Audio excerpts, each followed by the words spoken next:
Bien, buenas noches nuevamente. Vamos a continuar con esta serie de pláticas relacionadas con el mundo de los elementales. Hoy vamos a ver el tema cómo actúan los elementales.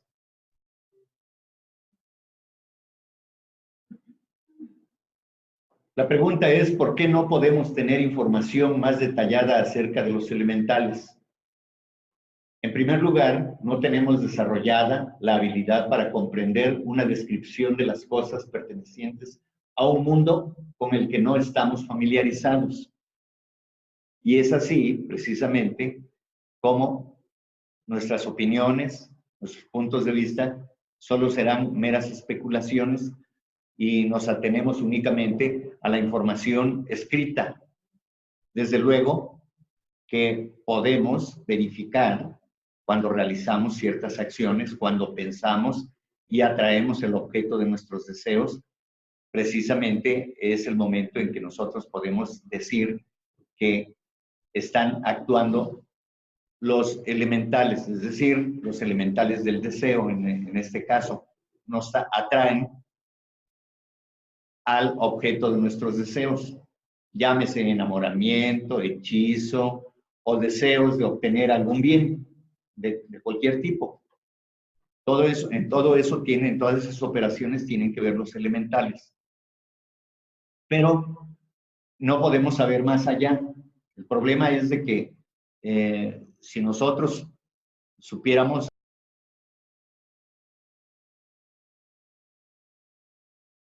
exponer también acerca de las leyes que gobiernan a los elementales, pero no abundaré más en ese sentido. Simplemente diremos que es algo muy lejano a nosotros saber, podemos observar cómo hay reacciones en nuestro cotidiano vivir, pero no podemos imaginar cómo son estas fuerzas, estas energías. Podemos sentir sus efectos, eso sí. Podemos observar cómo impactamos sobre ellos, pero sin verlo objetivamente.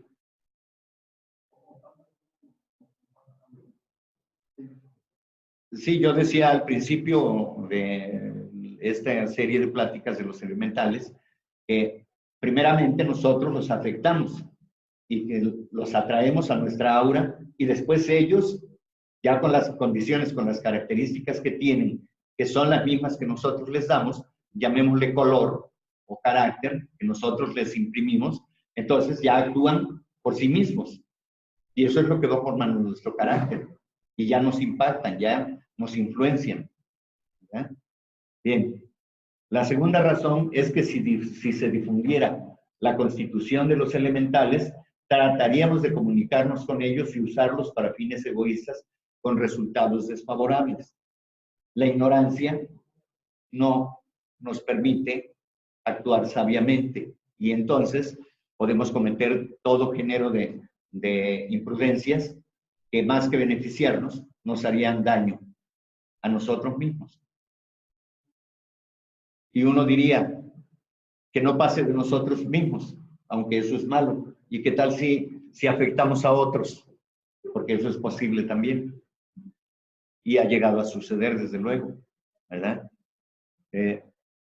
En la cuarta raza, pues esto era durante el desarrollo de la cuarta raza en la Atlántida, pues era común el manejo de estas energías. Y por eso decía, los hechiceros de ahora, pues son meras caricaturas de aquellos magos negros extraordinarios que equiparaban sus poderes a los grandes maestros de sabiduría y que podían, con un solo pensamiento o una mirada, destruir una montaña. A ese nivel, de ese nivel estamos hablando, ese nivel de poder mental, de un deseo concentrado sobre la mente para poder realizar esto que diríamos hoy en día son actos portentosos. En aquellos momentos eran actos comunes y corrientes, ¿sí? Pero porque ellos conocían todo eso. Y todo eso, la soberbia, los llevó a a practicar la magia negra en una expresión muy elevada, o sea, el egoísmo a todo lo que da. Ejercitar esos poderes mentales de manera irresponsable no es otra cosa que magia negra, para afectar a otros. Es una sabia actitud incrementar el conocimiento de las leyes de la naturaleza, pero siempre respetando sus limitaciones. Si nosotros nos excedemos, si nos vamos más allá de lo que la naturaleza nos permite interactuar con sus elementos, entonces cometemos imprudencias también, porque desconocemos propiamente los beneficios o los perjuicios que puede tener. Uno puede imaginar que quiere hacer el bien y que va a actuar en consecuencia, pero el mínimo deseo egoísta desvirtúa todo y entonces las consecuencias pueden ser catastróficas. No podemos confiarnos en la etapa actual que está la humanidad, no podemos fiarnos de que alguna cosa que nosotros intentemos, por muy altruista o por muy buena que queramos que sea, siempre estamos en el riesgo de caer en un pensamiento, en un deseo egoísta. Es decir, yo ya tengo este poder de este conocimiento y entonces a través de este conocimiento, pues trato de hacer algo, pero por alguna razón, algún deseo egoísta, es decir, soy muy poderoso, yo puedo hacerlo, otros no podrán hacerlo como lo estoy haciendo yo, eso ya es egoísmo. Y entonces desvirtúa completamente la buena intención que se tenía. Y una vez hecho esto, pues entonces se están dando pasos definitivamente en favor del egoísmo y de la magia negra. Bien. Un día se conocerán todas las cosas, pero ahora no sería sabio proporcionárselo al hombre solo porque lo pide, incluso a los científicos. Estamos muy acostumbrados, porque así nos los imponen en la familia, en las iglesias, en las religiones, que hay que pedir. Estamos más acostumbrados a pedir que a dar. Y entonces pedimos y pedimos y pedimos. Ya había yo comentado que realmente cuando pedimos de manera vehemente, no es el santo ni es Dios quien hace el milagro, ni el diablo lo impide. Es el propio ser interior a través de su voluntad quien puede realizar actos que parecieran milagrosos, portentosos. Pero esto lo podemos hacer. Por eso es la prevención de que debemos tener mucho cuidado a la hora de desear, porque estamos ejercitando un poder. Cuando deseamos, ejercitamos el poder de la voluntad. Pero si deseamos cosas materialistas, son cosas egoístas y eso no trae buenas consecuencias. Los frutos ya traen un sello de podredumbre, un sello que si no tiene el tinte de altruismo, pues entonces lo más seguro es de que nos estén caminando por una ruta equivocada. Los científicos, hoy en día, pues hay de todo tipo de científicos. No me refiero solamente a las áreas de su trabajo, sino me refiero al carácter de cada uno. Habrá algunos que son muy soberbios, otros que no lo sean, y que sean altruistas y que todo lo que están haciendo lo hacen para el beneficio de la humanidad de manera auténtica, de manera legítima. Y habrá otros que al lograr algún adelanto científico, pues entonces piensen que están por encima de los demás y que habrá que pagar un costo, aquel que quiera beneficiarse y demás. Pero generalmente se dice en estos escritos que los científicos pues están errando el camino y que no serán ellos, finalmente, no serán ellos los que se pongan en contacto, vamos a decir, de manera consciente y que puedan manejar a los elementales. Hasta ahorita todo se maneja de manera inconsciente. porque se desconoce cómo actúan los elementales y cuál es su condición, vamos a decir, material en todo caso, o espiritual. Entonces, como no lo conocemos, pues es muy difícil. Los magos negros, pues son entrenados ya no solamente en esta vida, sino que ya traen todo ese conocimiento y están familiarizados con ellos, pero los utilizan egoístamente, perversamente, para hacer daño. Entonces, se dice, repito, en estos escritos que los científicos pues no serán quienes logren tener el dominio de esos secretos de los elementales. Serán aquellos que estén desarrollando la bondad, que estén desarrollándose espiritualmente, elevándose por encima del grueso de la humanidad, y ellos serán los que tendrán el control sobre estas fuerzas. Porque más adelante vamos a ver de por qué no está permitido, o sea, está vigilado, está controlado todo este asunto. El hombre requiere del conocimiento para comprender la naturaleza. Efectivamente, porque si no comprendemos cómo funciona la naturaleza, pues entonces vamos a estar dando palos de ciego. Como ha sucedido, ¿qué hacen los científicos?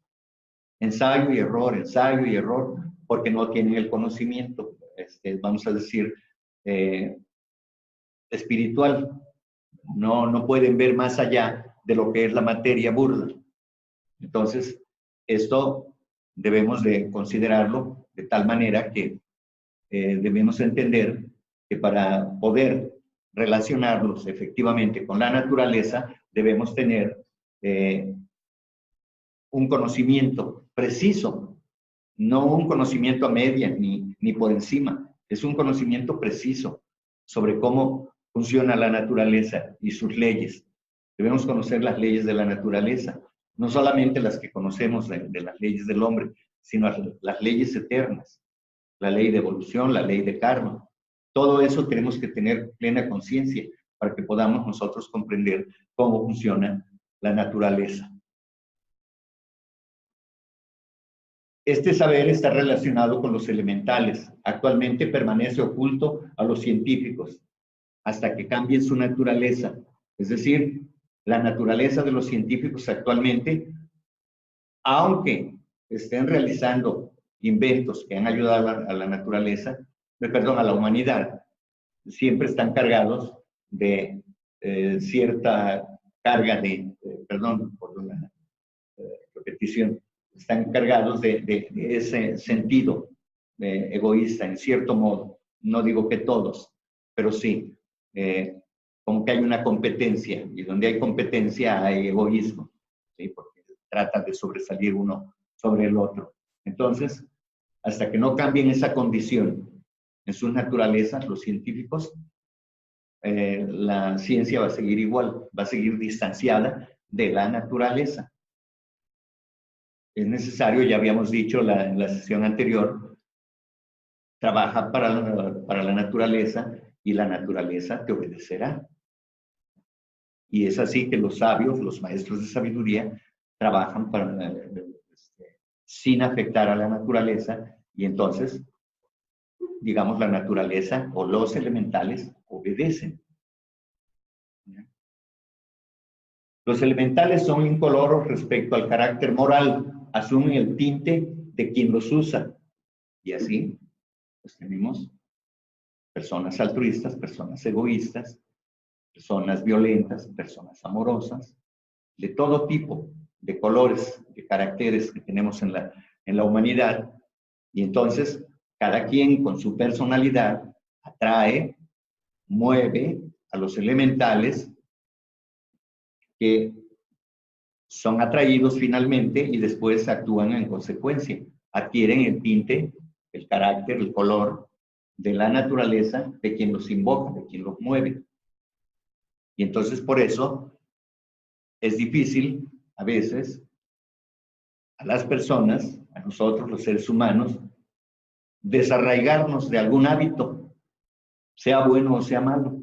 Si es malo, desde luego, los buenos hábitos generalmente no tratamos de quitarlos de nuestra personalidad, tratamos de incrementarlos, pero en el caso de los malos hábitos, pues es muy difícil. ¿Por qué? Porque nos causan placer, ya sea porque a nosotros nos fortalece, nos da alegría, hacer lo que sea. No solamente cosas normales, digamos, como comer, como beber un agua fresca, por decir, algo que sea placentero a nuestro sentido del gusto, nuestro sentido del olfato.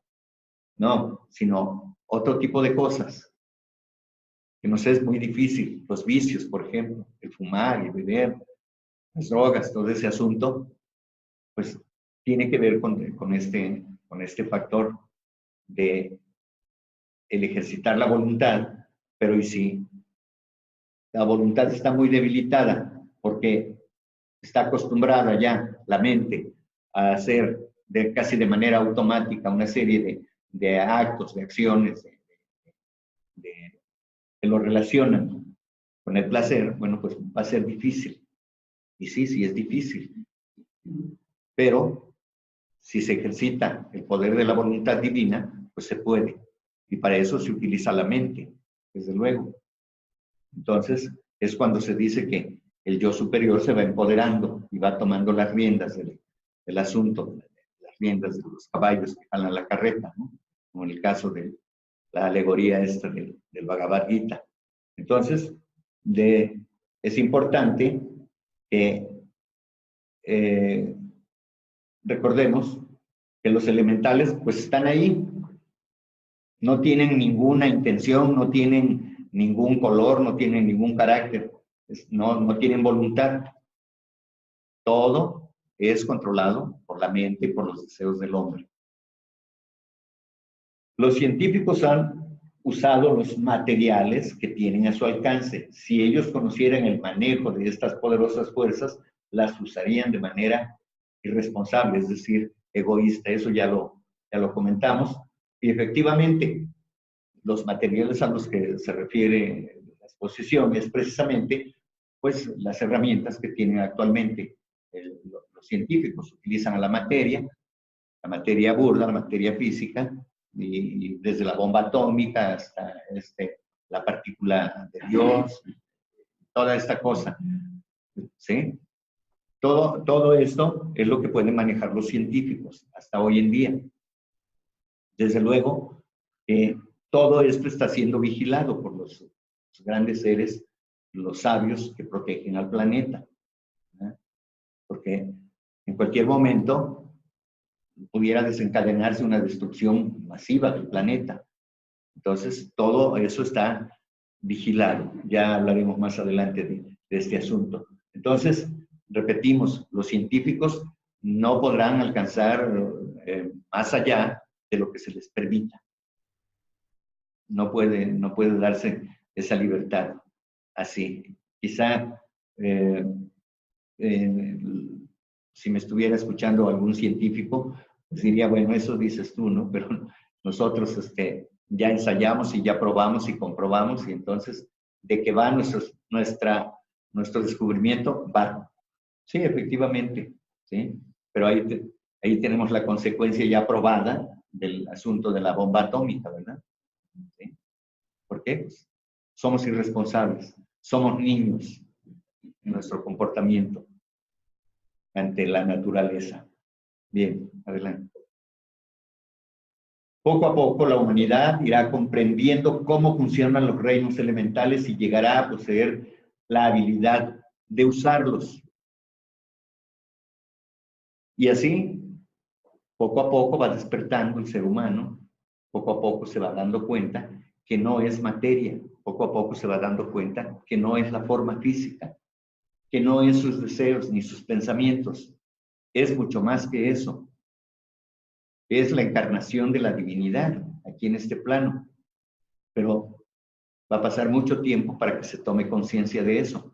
Y tomar conciencia no es tener conocimiento únicamente, sino sentirse uno con la divinidad, practicar como la divinidad lo haría, con amor, respeto hacia toda la existencia. Pero mientras eso no ocurra, pues no va a ser posible que la humanidad en general pueda tener la habilidad de manejar a los elementales. Para ello hay que desarrollar las virtudes propias del ser. Se les llama las paramitas, ¿verdad? Desarrollar esas cualidades, esas virtudes divinas para que se pueda tener control de eso. Hay ciertas paramitas que le permiten a uno el desarrollo de cierta paramita que le permite a uno ser clarividente, clariaudiente, tener la capacidad de uno mismo hacerse invisible o hacerse gigantesco o pequeño. Esas historias que vemos en los dibujos animados sí tienen sentido. Sí tienen sentido porque eso sí puede ocurrir una vez que el hombre desarrolla esos poderes. Pero no se desarrollan ni porque uno lo desee, ni porque uno lo pida constantemente, ni de la noche a la mañana. Se dice que en la naturaleza, o la naturaleza no da brincos, no da saltos. Todos los acontecimientos se dan paulatinamente, poco a poco. Y no puede ser de otra manera porque si saltamos de un lado a otro, entonces al rato ya soy maestro de sabiduría y eso no es posible. Alguna vez en esta sala había unos jóvenes que decían, usted dice que se requieren muchas vidas para llegar a ser un maestro de sabiduría. Yo opino que no. Yo opino que cuando yo me decido lo hago. Pues yo no entré en discusión. Dije, bueno, yo respeto el punto de vista. Pues sí, eso lo podremos hacer, pero cuando previamente ya traigamos toda una gran cauda de trabajo que ya en la vida actual pues nos permita hacer eso.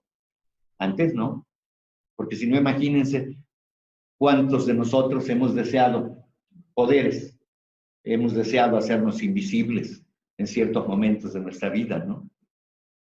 Incluso hay quienes ofrecen pintura para hacerse invisibles, ¿no? Y poder asaltar un banco y todas esas cosas, ¿sí? Bueno, pero esos poderes sí se van a desarrollar en el hombre, ¿sí? Eso va a ocurrir, ¿no? Pero nos faltan muchos miles de años, muchas encarnaciones para lograr este cometido. Por ello, los maestros de sabiduría guardan este conocimiento con todo celo, debido a la posibilidad de que alguna mente inquisitiva los descubra. Ellos lo impedirán a toda costa. Efectivamente, hay seres humanos que están buscando la oportunidad de hacer algo grandioso, algo notable, algo fuera de lo común. Y entonces empiezan a buscar y empiezan a trabajar su mente. Y a veces pueden encontrar algún viso, alguna señal de que sí pueden hacer algo espectacular. Pero como quiera que sea, los maestros de sabiduría que vigilan el planeta están atentos siempre a que no vaya a ocurrir que alguno logre desarrollar algo para perjudicar a la humanidad, como los genios del mal, esos que aparecen en las series animadas o en los cómics y toda esa cosa, ¿no? Que utilizan armas poderosísimas y que tratan de apoderarse del planeta. Pues eso no estaba tan lejos de la realidad. Hay quienes desearían. Hace unos 15 años o más, un poco más, recuerdo que capturaron a unos delincuentes donde la esposa o la pareja del delincuente, ella le decía, quiero que me compres una isla. Sí, mi amor, sí te la voy a comprar. Nomás déjame dar otros 5 golpes más y ya verás como sí te la compro, ¿verdad? Entonces, como ese tipo de ideas, pues hay miles de ideas más. ¿Y qué pasaría si yo invento un rayo poderoso, atómico, que les pueda amedrentar a todos los gobernantes del mundo y yo pueda gobernar el planeta. Pues sí, hay todo tipo de pensamientos. No estamos lejos de que eso pueda sugerir a este tipo de personas, llamémosle locos o ambiciosos o lunáticos, como quiera que sea. Pero existen ese tipo de pensamientos, existen. ¿Sí? Entonces, es muy importante que recordemos que no estamos solos haciendo nuestro trabajo como humanidad. Hay los maestros de sabiduría, existe esta jerarquía que está atenta, vigilando siempre que en la humanidad, los niños que somos, o los pubertos, no vayamos a cometer un error y vayamos a hacer alguna barbaridad terrible, ¿no? Porque lo que le afecte a este planeta afectará a todo el sistema solar. Entonces, por eso se debe tener mucho cuidado, ¿sí? Por eso dice que ellos lo impedirán a toda costa. No lo van a permitir, desde luego. Si los grandes sabios observan que surge una idea para ayudar a la humanidad, la siguen paso a paso. Si es pertinente, la apoyarán. De lo contrario, la detendrán. Ellos tienen el poder, si notan que la cosa se va desviando, que la idea se va desviando del objetivo principal o inicial, entonces ellos son capaces de confundir la mente de aquel ser que está intentando ya una cosa diferente de la inicial, que se veía como un buen proyecto. Pero ellos usan a los elementales para ese propósito. Los ejércitos, las huestes de elementales que tienen a su servicio, siempre están atentos. Y entonces ellos pueden confundir al que pensaba o hacer que se le olvide la fórmula que ya tenía y después ya no la encuentra de ninguna manera y ya no funciona. Ahí es donde el reino elemental actúa, pero en esta ocasión, de esta manera, es inducido por los maestros de sabiduría que los tienen a su servicio.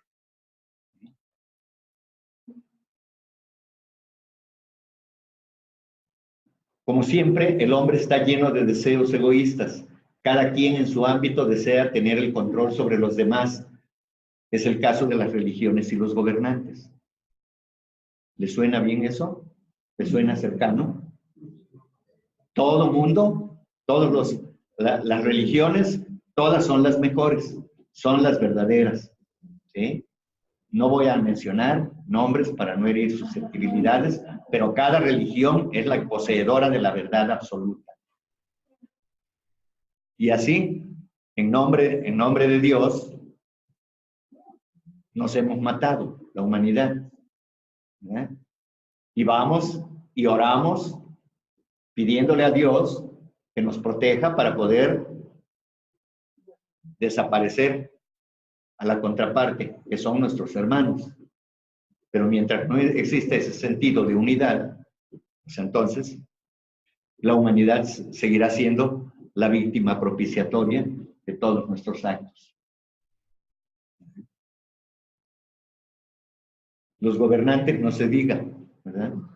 Tienen las mejores ideas para sacar a los países de la miseria, de la ignorancia, del atraso, y todos ofrecen lo mejor. Y después, cuando se llega a la realidad, pues entonces la realidad los hace cambiar. Digo, los hace cambiar en la imagen, porque siempre habrá manera de echarle la culpa a otros. Es que Dios me había dicho que yo era el bueno y que iban a salir las cosas bien. Él me iba a ayudar. Pero pues quién sabe por qué se enojó conmigo, no sé, no me ha querido decir y ahora ya las cosas no están bien. Pero nadie se hace responsable de sí mismo.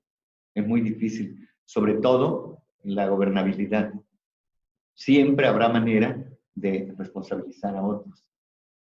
La autocomplacencia, la autoindulgencia. Cuando las cosas salen bien, soy yo el bueno, soy yo el que tuvo la idea y soy yo el que hizo todo.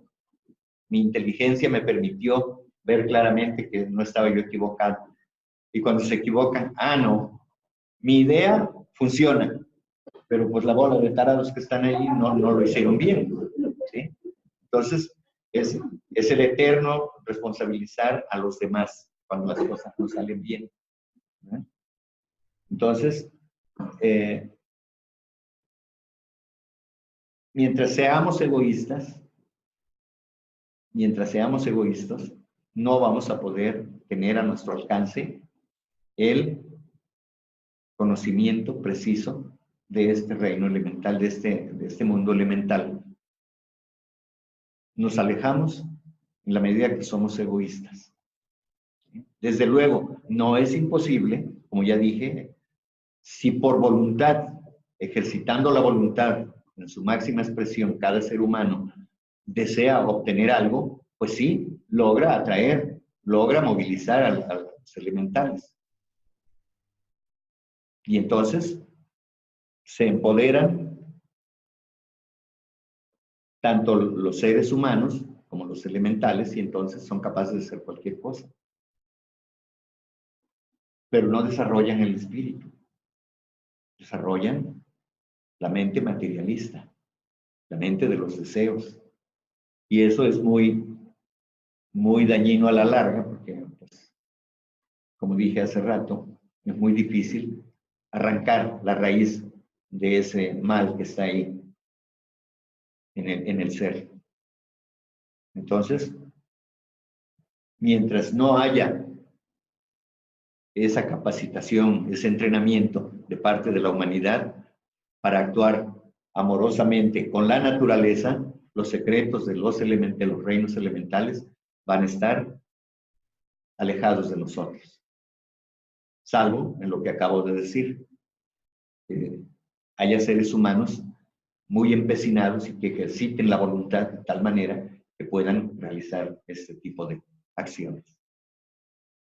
Los maestros en este sentido no trabajan para hacer conocer estas leyes y fuerzas, sino para establecer la doctrina, la palabra y la acción justa.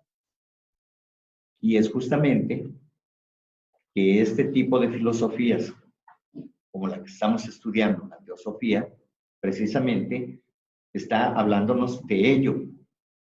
No queremos que se conozcan obligatoriamente estas leyes y estas fuerzas. Lo primero que tenemos que hacer es seguir la doctrina del respeto a la naturaleza, la doctrina del amor a toda la naturaleza, incluyendo al hombre, ¿sí? La doctrina de la compasión. Eso es lo primordial. Lo que sigue después, pues ya es pura ganancia. Cuando nosotros nos preparamos y estamos en este nivel de conciencia, pues entonces lo demás resulta más sencillo, porque la naturaleza coopera con aquel que ha desarrollado el amor y el respeto. Ya habíamos dicho, para hacer la doctrina, la palabra, ¿cuál palabra? La palabra que nos eleve, la palabra que nos haga acercarnos, no que nos distancie, la palabra que nos una, no que nos separe, la palabra que nos llene de compasión y a través de la cual podemos llenar de compasión a los demás. Y la acción justa, obedeciendo a las leyes eternas. Cumplir con nuestro deber solamente. No tratar de hacer lo que le corresponde a los demás, sino hagamos lo que nos corresponde a nosotros. Lo justo, ni más ni menos. Cada uno de nosotros debiera saber, debiera entender, reconocer cuál es su deber en la vida actualmente. ¿Eres estudiante? Pues estás para estudiar, para ser el mejor estudiante. ¿Eres padre de familia? Ya sabes cuáles son tus deberes. Trata de cumplirlos lo mejor que puedas. Consideración y respeto a los demás. Bueno, esas son acciones justas. Bien.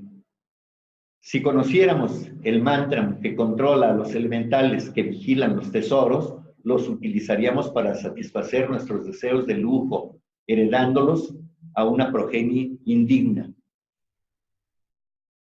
¿sí? A nuestros sucesores. ¿Qué méritos han hecho para merecer? Si egoístamente busco y obtengo y luego lo heredo, ¿sabrán cuidar? Difícilmente. Y si lo cuidan será para perjudicar, para ensorbecerse más, para enorgullecerse, para envanecerse. Porque aquello que no cuesta, lo tira uno a la basura. Aquello que no conlleva el amor por la propia obra, entonces envanece al ser, lo pierde, porque no sabe valorar lo que ha obtenido.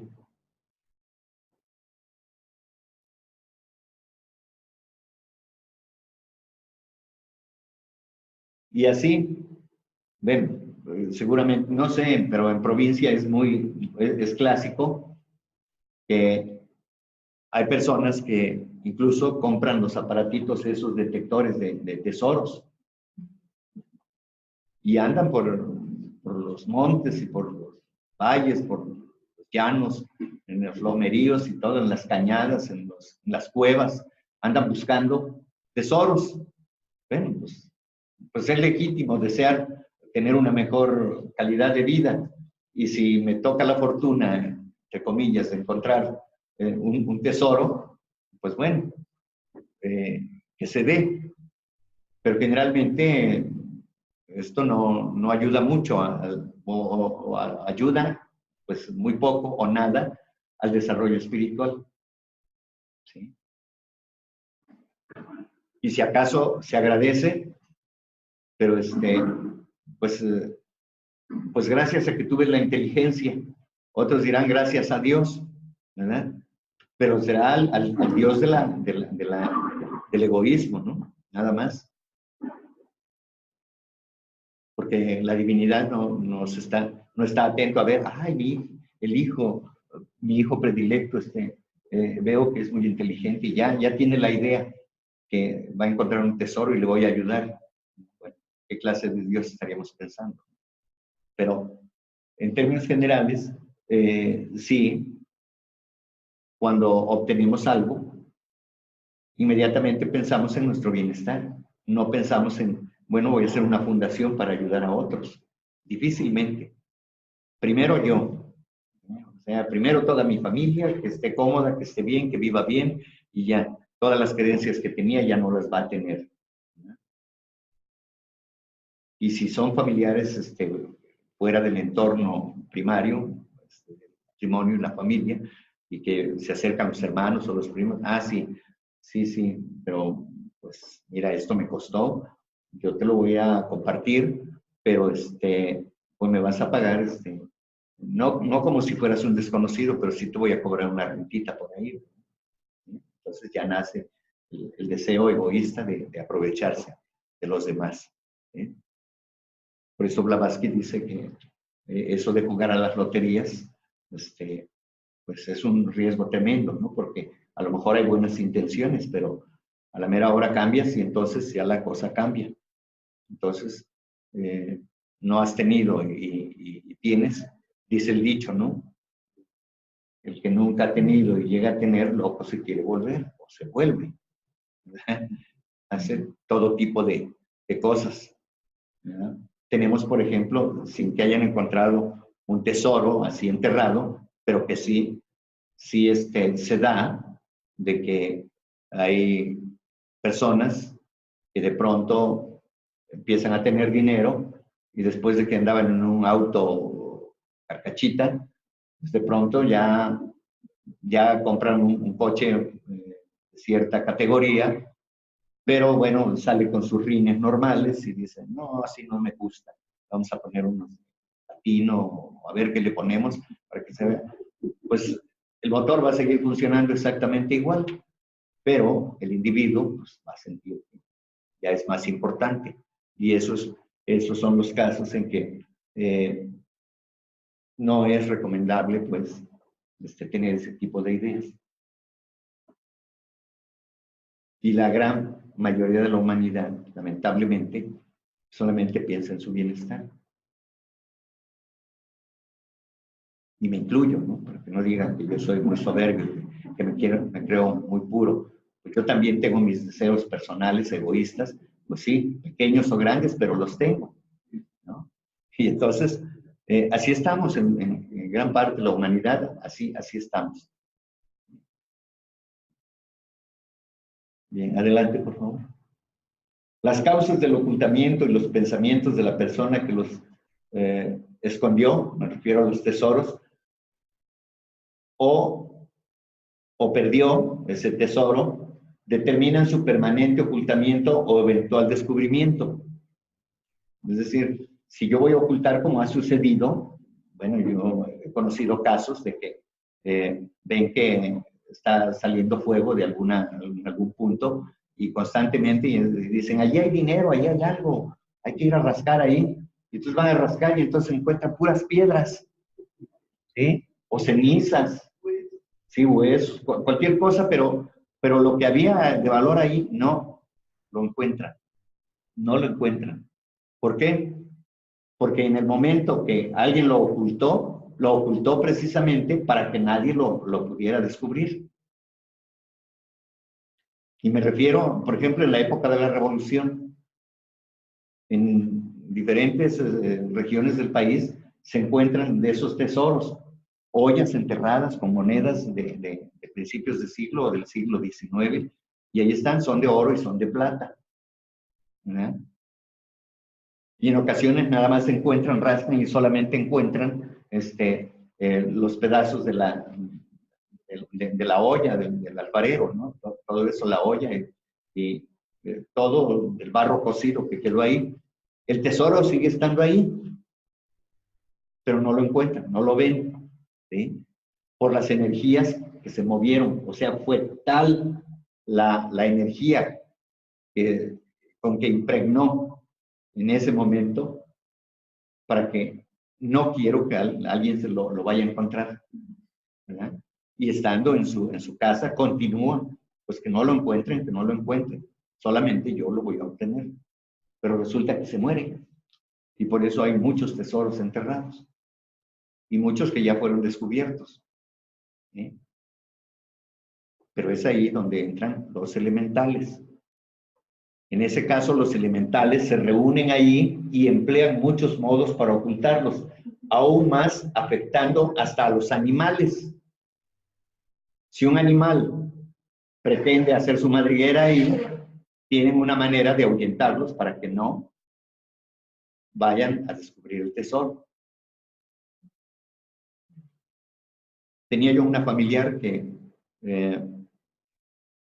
vivía en una población de unos 15,000 habitantes.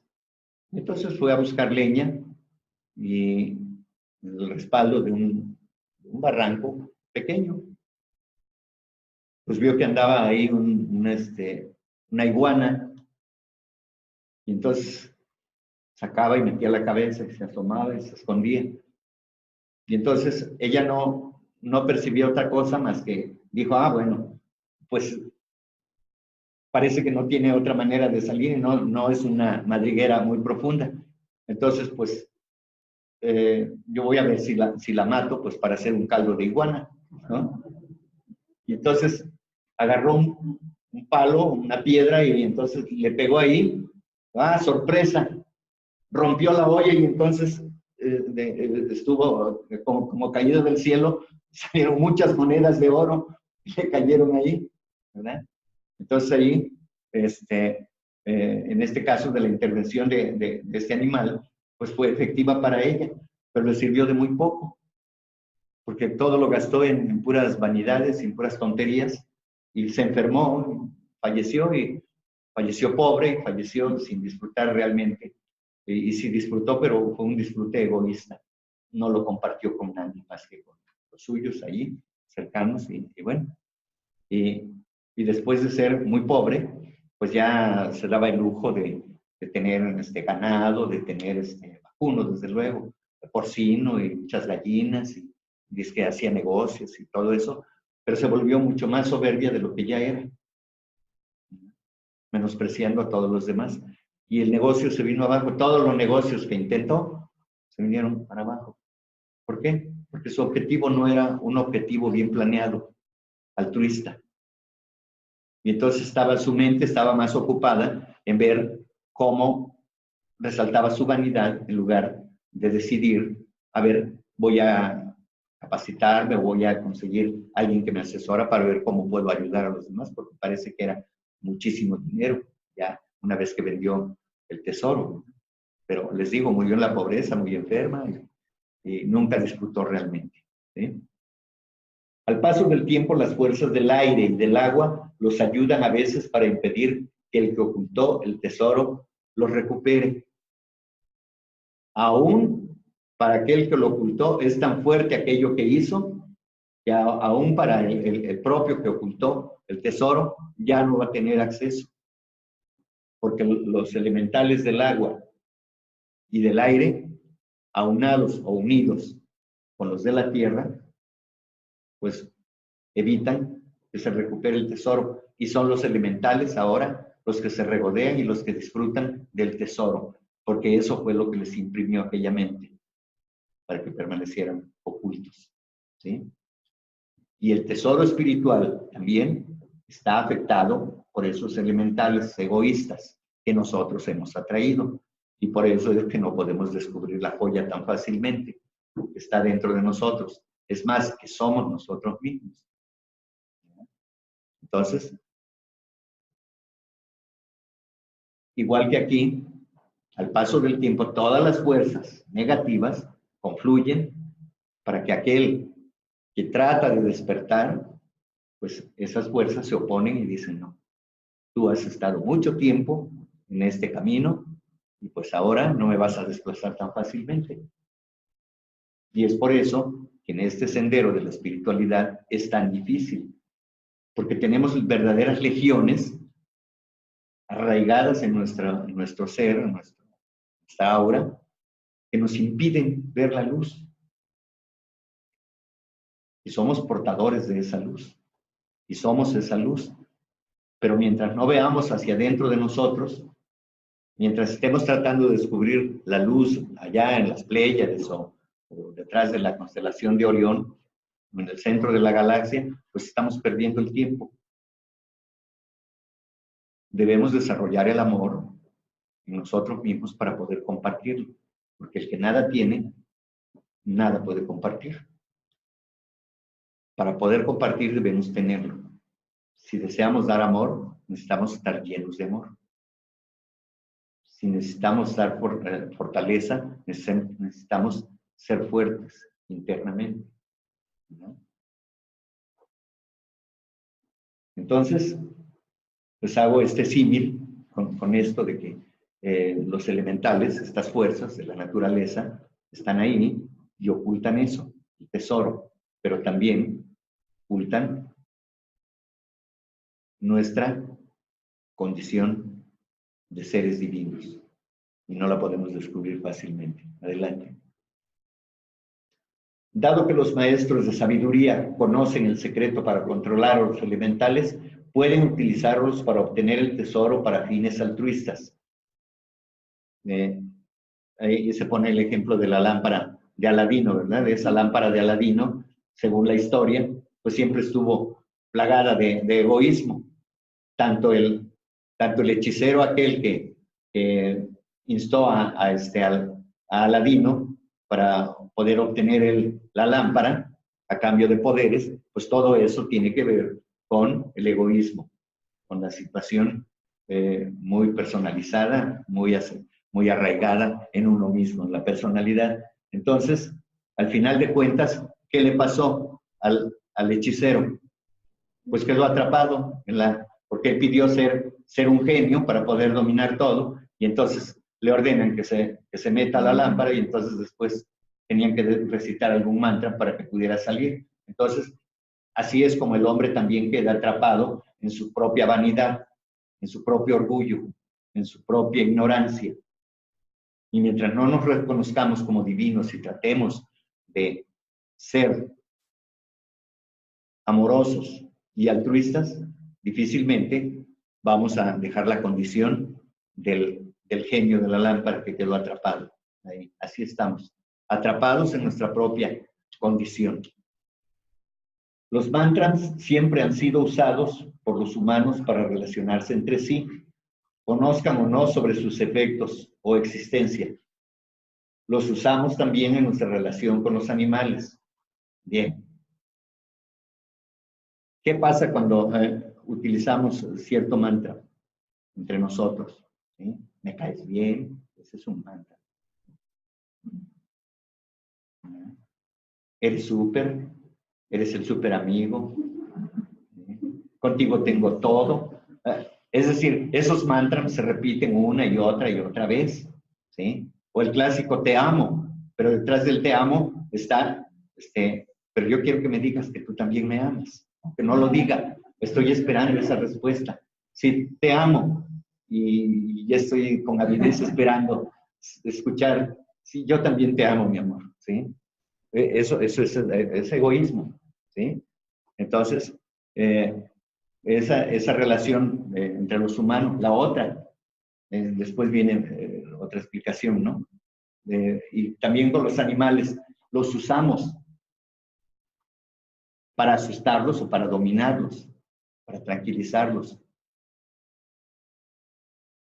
No sé, creo que se ha visto en películas y se ha visto quizá en la charrería y en las labores agrícolas cuando se utilizaba el ganado vacuno, cuando en la yunta de bueyes iban jalando el arado, si ocurría algo anómalo, pues el que va dirigiendo el arado les ordenaba, o sea, producía un mantra. Y ese mantra así grave, y entonces los animales obedecían, se detenían. Ese era el mantra para detenerlos, para calmarlos. ¿Sí? ¿Cómo le hablamos a un perro? ¿Cómo le hablamos a un gato? Son mantras que utilizamos para algo, nuestra relación con ellos. ¿Sí? Aquí voy en algunos lugares, en algunas partes de la República, utilizan el nombre de Conchita, como cariñosamente. Llaman a los pollos y le dicen, Connie, Connie, Connie, ¿verdad? Y Connie se da por aludida, ¿no? Nos regala una sonrisa, ¿sí? Porque me están mencionando, ¿no? Entonces, todo eso tiene que ver con nuestra relación con los animales también. Y los utilizamos, les digo, para asustarlos, amedrentarlos, o para atraerlos, para calmarlos, sosegarlos en su estado de ánimo. Adelante, por favor. Este ejercicio de poder, aunque sea inconsciente, es magia natural. No requiere ceremonias ni rituales especiales. Y así es, efectivamente. Son mantras naturales, son regulares. No necesitamos hacer ningún ritual, ninguna ceremonia, simplemente se dan. Porque es una manera de relacionarnos entre nosotros y con los animales. Cuando se menciona esposa, el término suscita en la mente todo lo que la palabra implica. A ver, ¿qué le sugiere la palabra esposa? Alguien que me diga. Compañero. ¿Qué otra?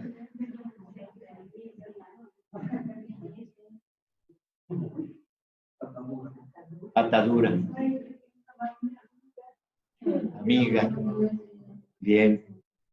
Abnegación puede ser, ¿no? Obediencia. Pero tenemos el otro concepto también del término esposa, o sea, la esposa para aprisionar, ¿sí? Entonces, cuando digo esposa, entonces lo relaciono con un preso o con un delincuente, con alguien a quien hay que sujetar también.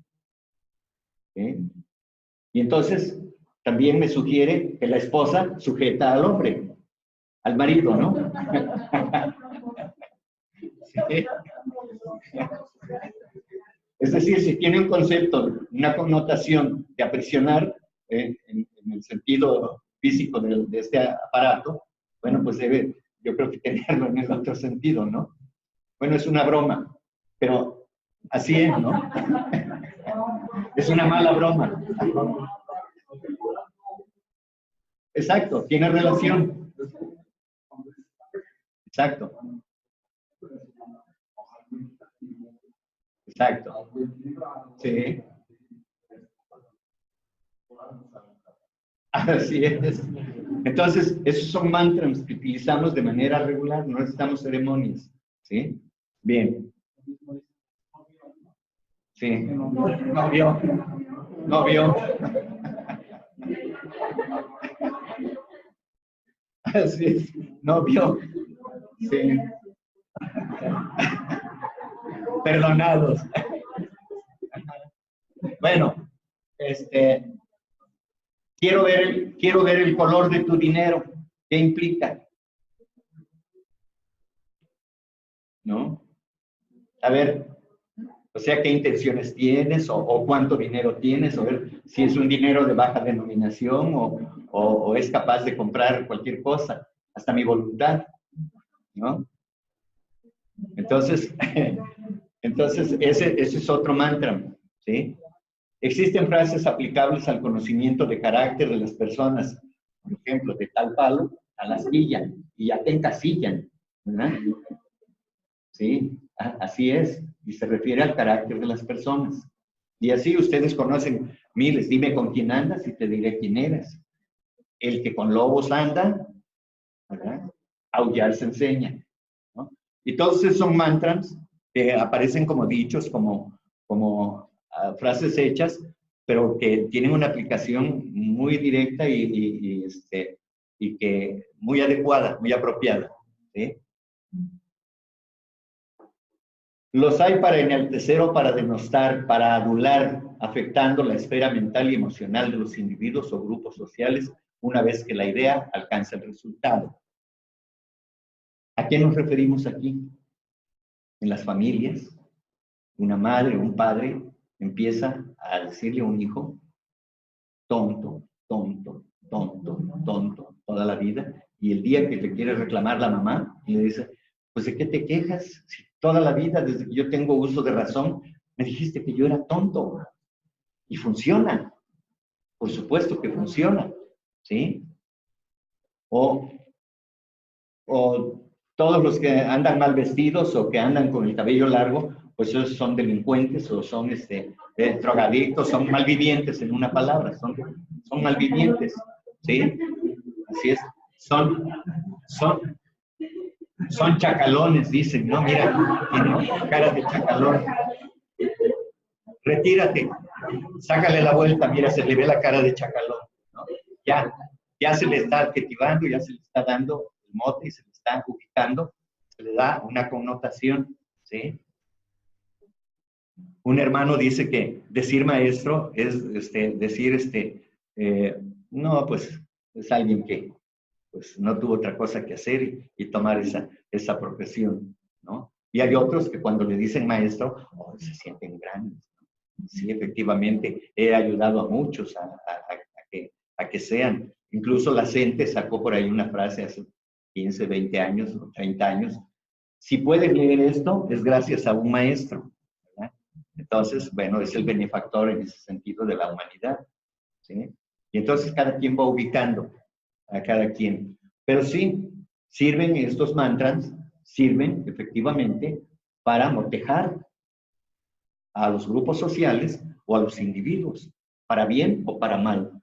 Entonces, cada palabra que digamos es un mantra y la intención que le demos a tal mantra va a determinar si es para bien o es para mal.